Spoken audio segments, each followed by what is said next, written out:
Welcome to Books on Air, the podcast that tells the story behind the book. It includes insights from authors about how they compose their work, what inspires them, and what they hope you'll take away from their book. Here's your host for this episode of Books on Air, Suzanne Harris. Welcome to the Books on Air podcast. I'm Sloan Fremont, filling in for Suzanne Harris. This is a podcast where listeners get the secret story behind every book. Joining me today is Dr. Eric Kolb, author of the book, The Human Mind, A Psychological View of Theological Concepts. In this book, Dr. Kolb compares and contrasts the scientific understanding of the human mind with the teachings of the Bible. His book should always be accompanied by a four-colored pen with which to write color-coded comments in the margins. So welcome to the Books on Air, Dr. Kolb. I'm so happy you're here. Oh, thank you. Glad to be here. So let's start out by telling the audience just a little bit about yourself and what led you to write your book, The Human Mind, A Psychological View of Theological Concepts. Okay. Well, I'm a psychologist, primarily working in the area of behaviors and child development. And after a while, I also have muscular dystrophy, so I didn't have the strength to keep up with the kids anymore. So I had to find a new way to keep myself occupied and still maintain my interest in psychology and also theology. And one day I was reading the verse where Jesus says, they asked Jesus, what's the most important rule? And he says, love the Lord your God with all your heart, body, mind, and soul. And it just hit me in that moment because I had just been reading something in psychology that the human being is made up of these four components. We are body, we are mind, we are heart. That means the emotions, not the organ, of course, figuratively, and soul. And each of these four components work together, but there are many questions on how they work together and to which degree and lots of theories. So I just dove into that from the scientific or psychological perspective, but also being aware of the theology behind it, realize, wow, this is one thing where the Bible and science really seem to fit, and where the questions remain the same. You know, what is the heart? What is the mind? What is the soul? And the body is the easiest. We see that, right? But it's not just a body. You know, we say we are somebody, but are we our body? Are we our mind? Are we our soul? Yeah. Are we an emotion? You know, you can't just pick one. It's all four of them. And so I just started diving into researching how that all works together. Yeah, and that's so interesting as I'm hearing you talk about that question about what are we, right? The body, the mind, the soul, because I in my own life, I know it always felt to me like I was just my body. That's just what it was. And all these different components of me were parts of me, right? And then, you know, I heard the question once, you know, who's the I think it was like the thinking voice in your mind, right? Versus the like are you the thinker of your mind, right? And you start digging into all these questions and having that, not the separation, but seeing yourself in these different ways, almost seeing these different elements of yourself that for me personally always felt like they were just one thing blended together. And I think that's that understanding that we have these different components of ourselves. It's a fascinating topic to me. Yes, and it's really about, you know, how they're blended together. And that's really what I was looking into. And like I said, I found it interesting that the Bible specifically says these four parts, and then science also discovers these four parts. And in the Bible, it says, guard your heart, for everything you do flows through it. Guard your mind, for everything you think comes to be. And that's exactly what we find in the science. You know, here I have a glass. When I go to pick up this glass, I don't, my hand does that, but how do I pick up a glass? I just think. I just will my hand to do it. I don't activate the motor cortex. Right. I don't judge how many electrons have to fire, or how many muscle cells need to be integrated. The mind just does that. Right. So we know that it's our mind that controls our body, but we don't know how. So, they say so that comes from the consciousness, but the consciousness is not material. The brain is material, but science tells us something immaterial cannot activate something material, except for in the brain. It happens there, and we don't know why or how. And that's the big dualism versus, all the different, the ideas of how that comes. What is the consciousness?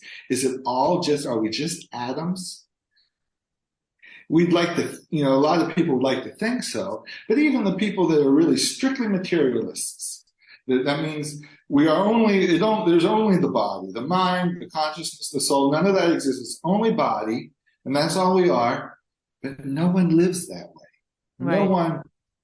No one thinks, if that's what we really believe, then why would we value our own children over other children who are maybe better suited to follow in our footsteps? No one lives as if we are only material. Even the people that strictly believe, no, there is no consciousness, there is no soul, we are only material, and from dust we come, from dust we return, and that's it.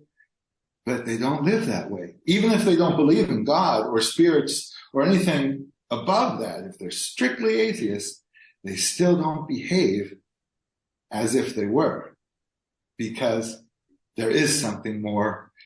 It's just, we can't put a finger on it. Right. And that's another thing that's in the science, we say, you can't prove it. Well, yeah, we've also discovered in science that even mathematics cannot be absolutely proven.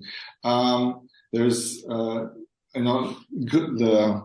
Gödel incompleteness theorem states that a statement can be either true or false, and false statements can be proven as false, but true statements can be proven or not proven and still be true.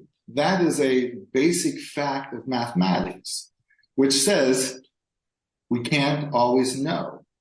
And the more we know about science, the more we're realizing there's some things we're just not going to be able to figure out because we can't know.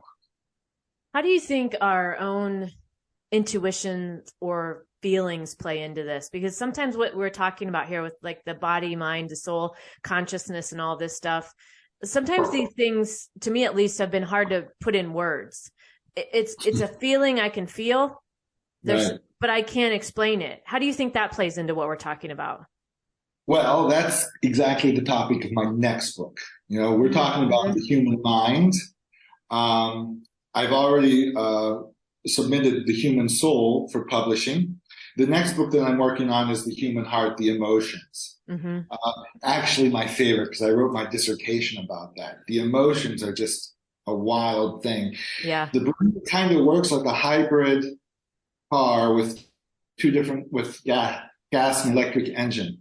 The emotions can kick in and take over at any time, and we don't realize that it's done that until after it's done that. Right. And sometimes not even then.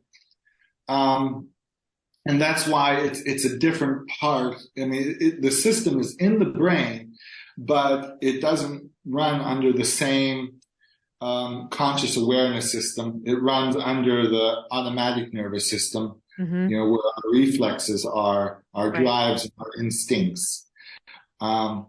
So that's going to be the topic of my next book. But you mentioned also intuition, a very interesting thing where I do mention this in The Human Mind, that the belief is the lens of our reality. And humans are born first with an intuitive cognitive system. We just thinking, but we build our beliefs. Whether or not someone believes in God will have a lasting effect on the development of their whole person throughout their lives, because that's how they see then reality. Right. Okay. So it's a very important, our beliefs are a very important system, whether we believe in God or not, or whether we believe in anything. Our political beliefs, our moral beliefs, our family beliefs, and those are all the things that make us us. And through that, we see reality. So two people like you and I looking in the world, we're actually literally living two different realities, because you have your beliefs and you see it this way, and I have mine and I see it this way, and we're both looking at the same thing. Yes, which is so fascinating to me. Right. I love this topic. Yeah. And I think it's really interesting that, the first to develop is our intuitive beliefs. Mm-hmm. Okay. In this book, I talk about a study where I can't remember the name of the scientist, but a lot of people have followed this up. That they've done studies that people who believe in God tend to have more of an intuitive cognitive system, and people who do not believe in God tend to rely more on their rational cognitive thought processes. And they the authors that wrote this do not believe in God, and tried to point out, if you believe in God, it's because you're just thinking irrationally, you're intuitive like a child. Mm-hmm. Mm-hmm. I said, oh, really? Well, what does the Bible say about that? If you want to get into heaven, you have to be like a child. And that's why, that was the point where I really started to study this idea that both the science and the Bible are agreeing on the same thing. We have these intuitive systems. We are born to believe, like Scully from Acta X on the poster, I want to believe. He had the poster of the UFO. Mm-hmm.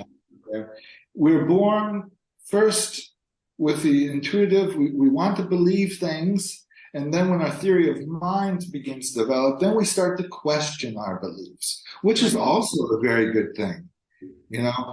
I always say faith is blind, but it does not have to be ignorant. I mean, some people can just say, read the Bible, that's it, that's the truth, that's all I want to know, and that's all I believe to know, and stop there. Okay, good. Me, I like to read the Bible, but I've also read the Quran. I've read the Gnostic books that are not even in the Bible, and studied theology. And the more I know, the more I understand, the more it strengthens my beliefs. I like to read all of Richard Dawkins' stuff, and Lawrence Krauss and Christopher Hitchens, three very well-known atheists. And I've learned more from God about them in the last 10 years than I have in the Sunday, going to church on Sundays, hearing the same sermons over and over again. Mm-hmm. Yeah, and that willingness to be open to all, it's very easy on particular topics, especially one that as we talked about emotions, that we're very emotional about. It's very easy to be, well, that's it. That's what I believe. And having that, unwillingness to look at any of the other sides. And I think that, having that desire to be able to look at other things doesn't mean you're going to believe the other things, but being willing to be open. I think that's part of, like, especially on a topic like this. It always amazes me what I don't know, what I thought I knew, but in the end, what I actually don't know, and being able to expand your perception, being able to be open to other things. To me, I've always found it doesn't just necessarily open me on one topic. It opens up my whole world. I see, as we talked about with our perspective of our reality. I've had many times where being willing to open my perception, my view on something has completely changed my world in positive ways that I never would have imagined, just from the willingness to be open. Yes, it's very important. If you're not willing to open and willing to listen, then not willing to learn, and then you're not going to change. Right. And you're going to stay just you as you are. And even if you're in a really good place, staying there will become stagnant eventually. Right. And that's what we call burnout. Mm-hmm. You know, just doing the same thing over and over. Even if you're really good, even the best football player, that quarterback in the world has to retire again and again. You know, right. You can't keep that up. Yeah. Yeah. And so let's go back to your book and talk to us a little bit about the process of writing it. Did anything surprise you during that process? And can you tell us maybe one of your favorite parts in your book, or maybe one of your favorite topics that you wrote about? Yeah, I think the blank slate idea, that is, children, when we are born, we're kind of like a new iPhone out of the box, okay? Mm-hmm. It's got everything in there that needs to be in there to work, but I haven't programmed anything into it yet. Mm-hmm. And it used to be that we would think any child can be anything at any time. And as a behaviorist, I work with children to mold their behavior and teach them and make them reach their potential of whatever that is without knowing what that is. And there's other people who say, don't even bother because it's all in the DNA. You can't make a Mozart out of everybody. Mm-hmm. And I'm actually a perfect example of that. My father was a professional football player, American football player, and I did sports like crazy. I was training for the Olympics since I was 6 years old and well on my way to becoming a professional athlete. But the DNA said, not going to happen. You have muscular dystrophy. So all that training wasn't going to make me an athlete, but that's where I learned how to work hard. Mm-hmm. That's where I learned how to just set a goal and do it. And that's what made me be able to, continue living with muscular dystrophy and say, okay, if I can't work out my body, then I'm going to work out my brain and achieve all I can with that and make that as strong as possible. And so that's what I do. And every day I sit down and write my quota for the day. Now, if I don't reach my daily goal, I don't fall into a pit and say, oh, I get nothing done. It's just something that, I make my to-do list, check it off just to keep rolling. Yeah. And bit by bit. So now I've been able to write a book a year for 3 years. My goal is to there's going to be a 5-book series. Mm-hmm. And after that, I'll probably set another goal and chip away at that until I achieve it. Yeah. So, And so tell us what sets your book apart, and maybe all of your books apart from other books. Well, from the theological Christian point of view, it's set apart because it's science-based. I write in APA format. I am a Christian. I write that openly, but my statements are backed with scientific peer-reviewed articles. There's in-text citations, a complete reference list, and I want this to be.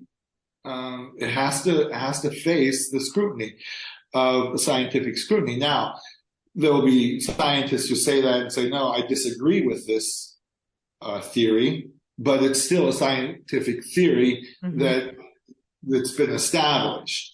So it's not just my opinion where I'm thinking, hey, listen to me, God's done all this for me, and I want to tell you about it without any basis.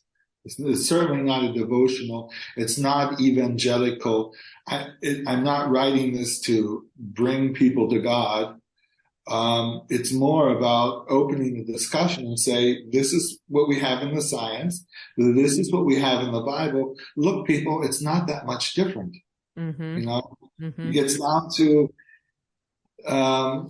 look at it, weigh out the facts, make your decision, because belief is a choice. We choose to believe what we want to, and then find the evidence to support that belief. And I know that I'm very well, that goes for me as well.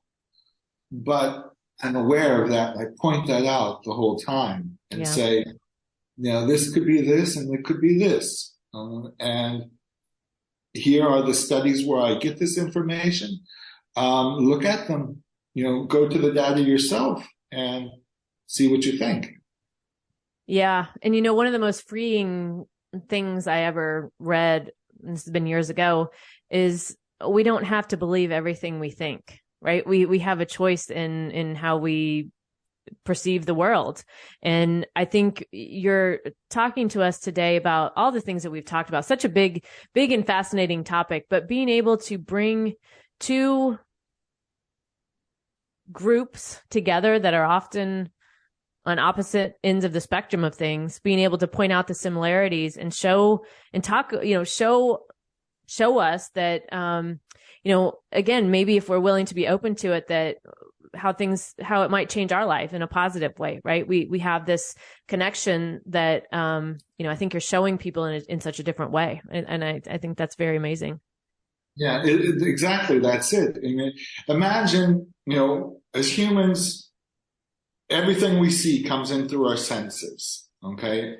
And so that's the way it is for every living organism. Mm-hmm. And so we see the world around us. So I'm in this room and I hear how the sound is. I can see the light shining on the walls and what's hanging around and on the wall. If there was a bat flying in this room, it would be the same room, but they would perceive it completely different. Right. As I would. But their image of the room is not more correct or false than my image. It's simply a different method of seeing them. Yes. And, we can, now as humans, we can make sonar pictures and use this technology and say, oh, this is how the bat sees it. And this is how I see it. And a different organism may see it this way and this way and that way. I like to know them all. And the more understanding I have, the better choice I can make of my beliefs. And more or less, that's why I believe in God, because I've seen all the data. From an evolutional standpoint, we have these fossils, and they put them together in a tree form and say this one comes from this one and this one comes from this one. But I understand the process, how they put that all together. The whole idea was, if there were no God, how could life evolve? Let's see if that would be possible. And they put the puzzles away together in a tree format and say, okay, this is how it could be if there were no God. But that doesn't mean there is no God. That's only how someone put the pieces of the puzzle together with the idea from the beginning that there was no God. But I understand also from a scientific point of view that that's the way they have to think. When scientists want to make a car that brakes really well when you put on the brakes, they don't need to consider if the person driving the car is listening to gospel music or praying or what religion. They want the car to stop. We want to make medicines that cure people, whether or not they believe that they're going to heaven or hell when they die. That's irrelevant for the science. So science has to work assuming a closed system. Otherwise, data would have no meaning. Because you can always say, well, what about the angels? What about prayer? Right. And you can't factor that in. Yeah. So as a scientist and a theologian, I understand both concepts. I work as a scientist. I live as a theologian. And together that is my life. Yeah. This is such a fascinating topic. I wish we had more time today, but we are at the end of our time. My guest today has been Dr. Eric Kolb, author of the book, The Human Mind, A Psychological View of Theological Concepts. And before we close out today, what do you hope the readers learn or take away after reading your book? Understanding. Simple understanding that they would find more information to secure the beliefs of whatever they have. Mm-hmm. Yeah. If they think why, the question why is such a difficult question. Why is something? And it's a hurtful question, but it's also not a very helpful question. Mm-hmm. The why hangs on you, and I want to get the people from the why to the how. Yeah. How can I live better? How can it be made to work? Instead of, why am I like this? Why Yes. is it so bad? Why is the world so bad? I want to focus on how can we make it better? Yeah. Yeah. Well, again, thank you, Dr. Kolb, for joining us today and being our guest on Books on Air. This was such a great and amazing conversation. Thank you very much. You can find more about the book, The Human Mind, A Psychological View of Theological Concepts, on Amazon, and I'll link to the book in the show notes, so be sure to check that out. You've been listening to the Books on Air podcast, brought to you on webtalkradio.net.